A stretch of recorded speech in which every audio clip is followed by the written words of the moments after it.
Ahoy, visitors of Virtual World! It has been over a year since I bought my notebook, and I wondered what could I do to keep my notebook perform the same or even better than a year ago. It's worth to note that in this video we will focus on asserting the long-term consistent performance, looking at how our laptop performs running a game for a longer period of time, after it has reached its thermal and cooling equilibrium. Let's call it stable performance, because that's what matters. Usually, you do not game only for a minute, but for hours. At the beginning of your gaming session, your computer is cold and with time it builds up heat until it reaches a ceiling, which limits the frequencies and power draw of your CPU and GPU, resulting in performance decrease. If either CPU or GPU is generating too much heat, it affects the performance of your whole system, as cooling in notebooks is usually shared. In order to measure stable performance, I will do 10 minutes of preheating gameplay and then a 5-minute gameplay for 3 games and log FPS, GPU and CPU frequencies, power draw, utilization and temperature using hardware info and RivaTuner statistics server. Those 3 games are Horizon Zero Dawn Complete Edition, Mafia Definitive Edition and Star Wars Jedi Fallen Order. Video settings of the games are on the screen. Here are the other relevant software and driver versions and settings for the Lenovo Legion 5 Pro as well. You can see the gameplay footage from these games. They ran from a rested, cooled system state, but as we continue playing and the heat keeps building up, power usage for both CPU and GPU keeps dropping together with the FPS. You can speed up the video or jump directly to the charts at the end of this section. Some guys, we got a guy going way too fast through Chinatown. There he is! Pursue and arrest. Bring him in. Can he see me?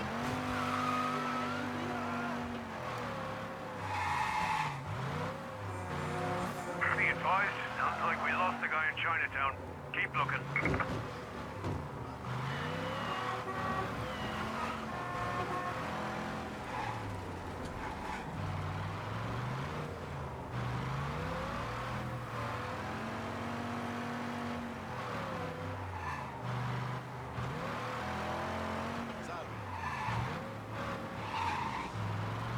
Extra! Get all the latest and read all about it.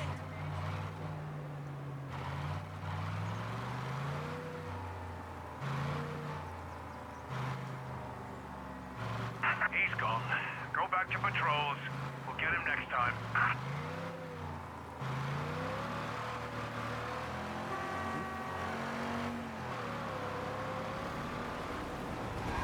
Thumbs up here. We got reports of someone breaking the limit in Little Italy. Get him off the street! Be advised, sounds like we lost the guy in Chinatown. Keep looking.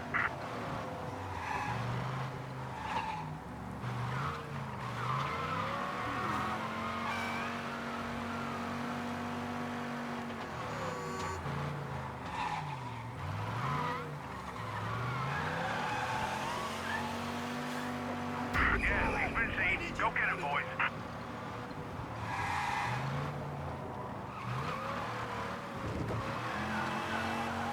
Be advised, sounds like we lost the guy in Chinatown. Keep looking.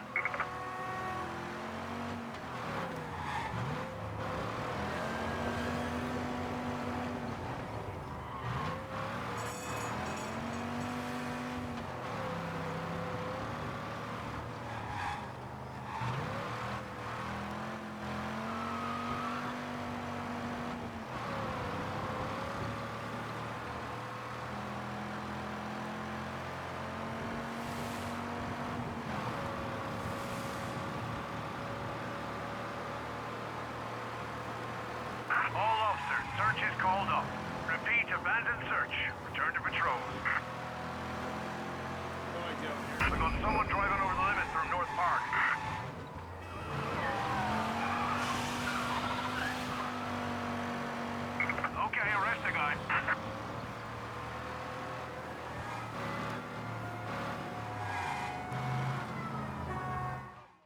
Let's first analyze Horizon Zero Dawn. GPU benchmark is on the left side and CPU on the right. The GPU reached 86 degrees Celsius within 30 seconds, and after that it was rising slowly until around 89 degrees. GPU clock fell from 1.7 GHz to 1.1 GHz in 2 minutes and 15 seconds. At around 4 minutes and 40 seconds, the frequency dips to mid-800s. This is also the most resource-heavy part of the gameplay. GPU at this point is on fire and it needs to throttle itself heavily. As you can see on the chart below, FPS is dropping with power, and as you can see even below that, with increased heat. The FPS in the middle is the easy mountain climbing part of the gameplay, hence the bump. On the other side, the CPU is handling it better, although with time and heat, its core clocks are dipping more often and deeper. There are some temperature spikes in the first half that correlated with increased power usage, and as you will see soon on the next set of charts, with increased utilization. All of the games will have a close to 100% GPU utilization, as they are generally GPU bound. Horizon Zero Dawn has quite high CPU utilization as well, around 40 to 50%. GPU wattage dropped gradually from 140 watts into around 80 watts due to the build-up heat. CPU power was more consistent. You can notice how the temperature gradually increases for both components until the GPU gives up at around 89 degrees and pulls the handbrake to cool off for some time. Mafia Definitive Edition shows a similar story, reaching high temperatures quickly and then slowly building up the temperature, losing performance along the way. This time though, the GPU did not need to pull the handbrake and kept the GPU clock at 1100 MHz, which is still way too low, maybe due to lower CPU usage. For Star Wars, we can again see the same trends as before, even with the dip of GPU clock to around 970 MHz. Based on the results from these 5-minute preheating gameplay videos, we can expect really bad performance from this laptop. Given how the heat builds up quickly, there seems to be something really wrong. Firstly, let's measure the performance of a laptop without any tweaks, lying on a flat surface, a wooden stand in my case. The heat has quickly built up and it's partially trapped between the stand and the laptop, heavily butchering the performance. Don't forget that from now on all the benchmarks are measured after a 10-minute preheating session, so right from the get-go, GPU is about 89 degrees hot and its frequency is barely hovering around 1 GHz.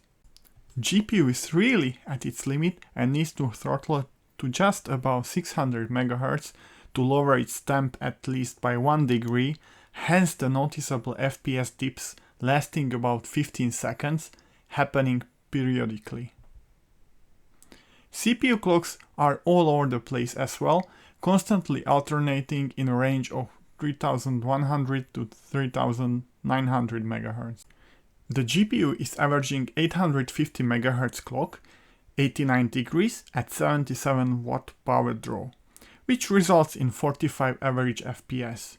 CPU is averaging around 3600 MHz, having 97 degrees Celsius. These results are really bad, just as I expected. Mafia's performance seems to be more stable, but it's still very poor.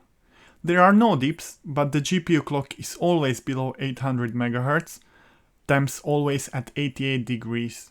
This is reflected at the average bar chart as well, with the average FPS just 42.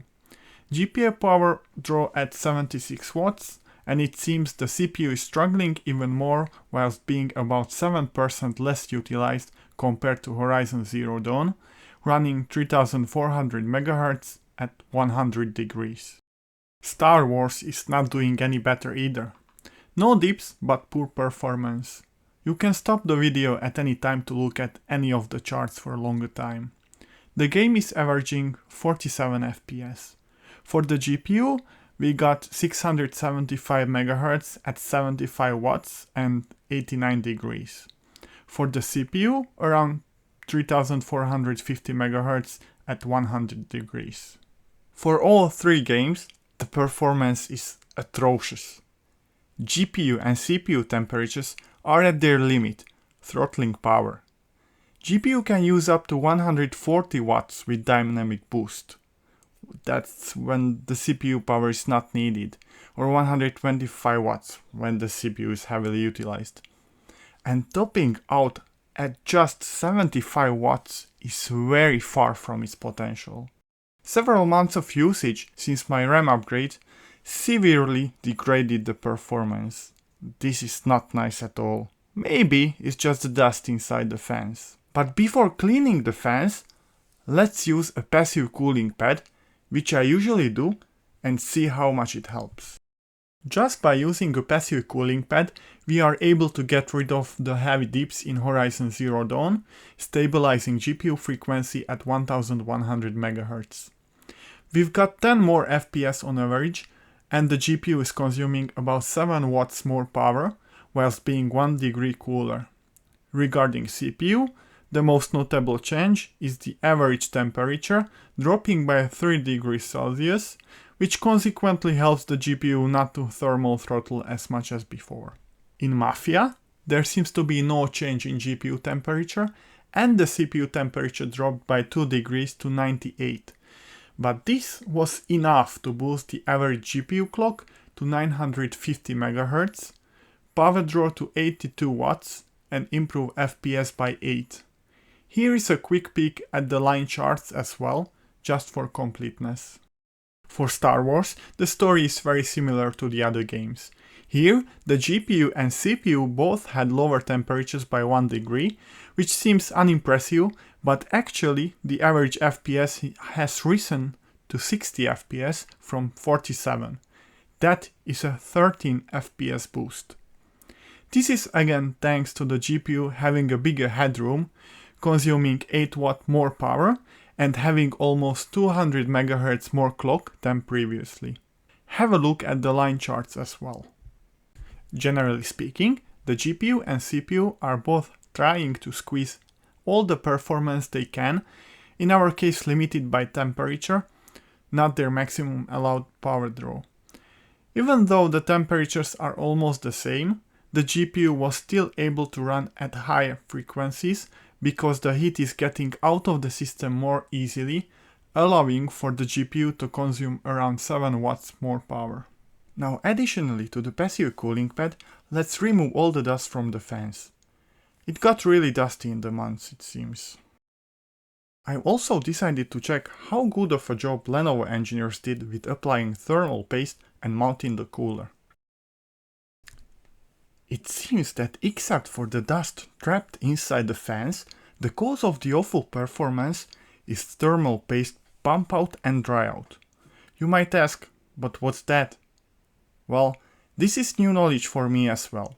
You can read more in the link in the description. Shortly put, pump out roughly means that the thermal paste is pushed out from where it is supposed to be. That is between the chip die and the heatsink. Dry out is the paste changing its consistency, becoming hard, literally drying out.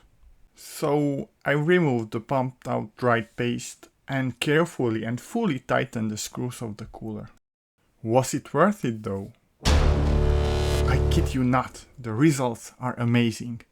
Finally, we are able to fully utilize the power headroom of both the GPU and the CPU, pushing the power consumption of the system to 170 watts, which is actually the maximum. I don't think it was just the built up dust, and strongly believe the main reason was the degraded thermal paste, the pumped out and dried out thermal paste, as I explained earlier. Let's look at the results per game now. Horizon Zero Dawn gained 22 FPS. It is sitting at 77 on average now. GPU temperatures dropped by 11 degrees and CPU by 15. That is an impressive result. The GPU is drawing 140 watts while the CPU is at 30 watts. That's 170 watts altogether. Just as I mentioned before, the GPU was able to run at more than 1700 MHz on average. As we are getting higher FPS, the CPU needs to be utilized more. 54% to be exact. Now it is being less bottlenecked by the GPU. This game needs quite a lot of CPU power as well, it seems. Mafia gained a whopping 29 FPS boost, dropping 11 degrees on the GPU and 18 on the CPU, utilizing the full power potential of our laptop. GPU core is close to 1700 MHz, quite a jump from 950. Star Wars gained 38 FPS, it's close to 100 now. GPU again down by 11 degrees and CPU by 15. GPU clock is almost doubled, from 870 up to 1620 MHz. Let's turn on the fans on the passive cooling pad, making it active and see whether it can help us or not. At this point, there was not much to be gained from performance perspective. CPU and GPU temperature dropped by 1 to 2 degrees. In general, depending on the quality of your active cooling pad, it can still improve temperatures by 2 to 3 degrees and possibly lower the laptop's fan noise. Unfortunately, I did not measure fan RPMs or acoustics, so I cannot comment more on this. Let's now watch some gameplay segments side by side from all three games before and after all optimizations so far. Afterwards, we will have a detailed look at the results.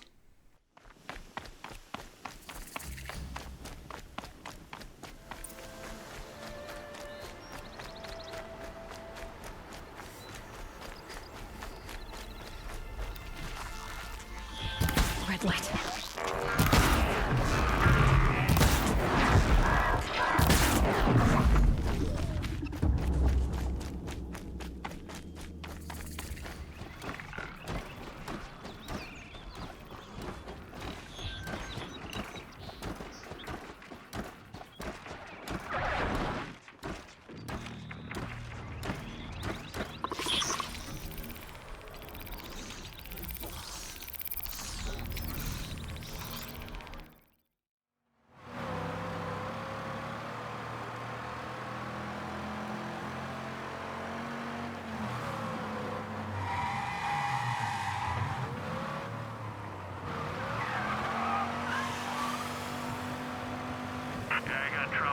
Anyone down in the works quarter? Report to me.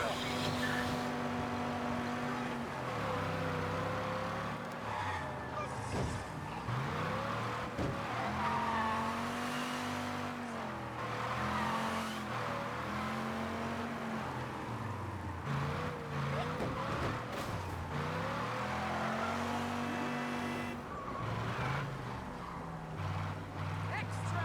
Get all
We have gained huge performance improvements across the board. In Horizon Zero Dawn, we've gained 70% more average FPS from 45 up to 76. Average GPU frequency improved by 105%, utilizing 80% more power. Hitting the maximum power limit of the GPU, which is 140 watts. Meanwhile, the temperature dropped by 15% down to 76 from 89 degrees Celsius. CPU temps decreased by 19%, that is 18 degrees less, and its utilization increased to 55% from 34%. In Mafia Definitive Edition, the improvements are even more impressive. FPS rose by 87% to 78 from 42, thanks to the impressive 121% increase in GPU frequency, from 773 to 1709 MHz. This is crazy. There is also an 8% gain in average CPU core clocks. Temperatures, again, dropped significantly, 15% or 13 degrees for the GPU, and 22% or 21 degrees Celsius for the CPU. But the most unbelievable results are in Star Wars Jedi Fallen Order, where we gained 109% in average FPS, that is 51 FPS gain, from 47 up to 98. For sure, this is thanks to the GPU being able to run by 142% higher clocks, 675 to 1635 MHz. And again, we decreased the average temperature significantly, by 14% for the GPU and 18% for the CPU, so GPU ran at 76 degrees while the CPU at 82 degrees on average. We also managed to squeeze a 7% boost to CPU clocks, running at around 3700 MHz, just like in the case of Mafia. You can have a look at the FPS and frame time comparison line charts as well. It's hard to align the gameplay well, regardless, here they are. Commonly used method of stabilization is to limit maximum frames per second directly using in-game setting or via RivaTuner's statistics server. If you set it slightly below the average FPS of your game, you are leaving a bit of performance headroom for occasional, more demanding parts of your game. Without limiting your frames per second, your CPU and GPU are wild, trying to push max frequencies, often reducing the thermal and power headroom for each other, alternating and dancing in power states. This results in more alternating FPS, best seen in frame time inconsistencies, reducing the sense of stability, even more so if you are not using any adaptive sync monitor.